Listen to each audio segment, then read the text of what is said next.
Yesu Kristo.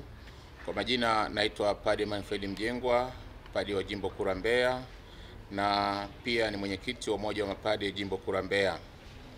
Kuanzia leo tarehe 13 mpaka siku ya Alhamisi tarehe 15 tuna semina katika Jimbo Kuu la Mbeya ambayo inahusu juu ya unyanyasaji wa watoto na matumizi mabaya ya vilevi, ambayo inatolewa na Padre Justin Sapula, padre wa Jimbo la Njombe, na anayefanya utume wake katika seminari kuu ya Peramiho kule Songea.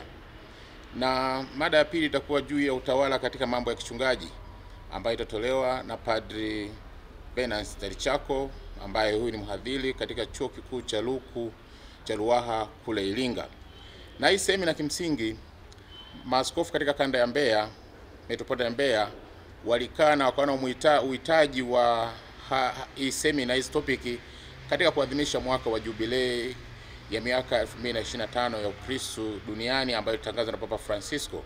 Kwa hiyo katika kuenzi mwaka wa jubilei, maaskofu wakaona kwamba mapadri wapate malezi endelevu katika nyanja hizo mbili. Na zaidi lengo lao ni jema, ni kutaka kuweka mapadri kujua dunia inaenda vipi ili wasaidie katika utume wao. John Dewey, mtaalamu wa elimu kutoka kule Marekani, anasema kwamba elimu haina mwisho. Elimu ni muendelezo wa maisha. Kwa hiyo mtu kujifunza wa kuishi. Kumbe sisi licha ya kuwa mapadri, lakini bado tunahitaji elimu.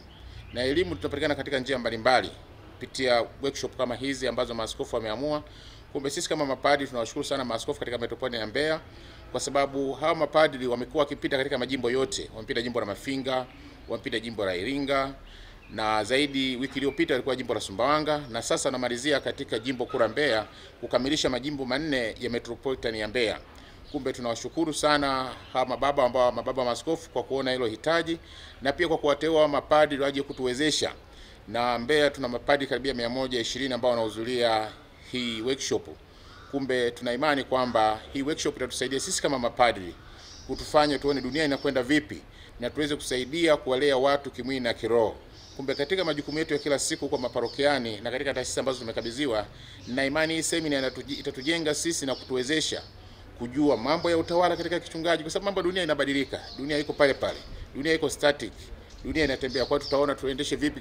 Dunia inabadilika. Watu wanajua, mitandao ya kijamii iko kila sehemu, kwa hiyo watu wanajua. Kwa hiyo sisi tukiwa tunabaki nyuma, maana tutashindwa kwenda na kondoo ambao tumekabidhiwa na Kristo ambaye ni mchungaji mwema.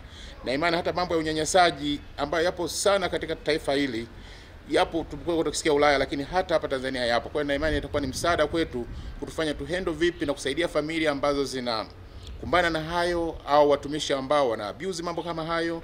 Kwa hiyo na imani kabisa hii semina itatufanya sisi tuweze kuwa watu ambao tumepata elimu ambayo itatusaidia katika kuwasaidia watu ambao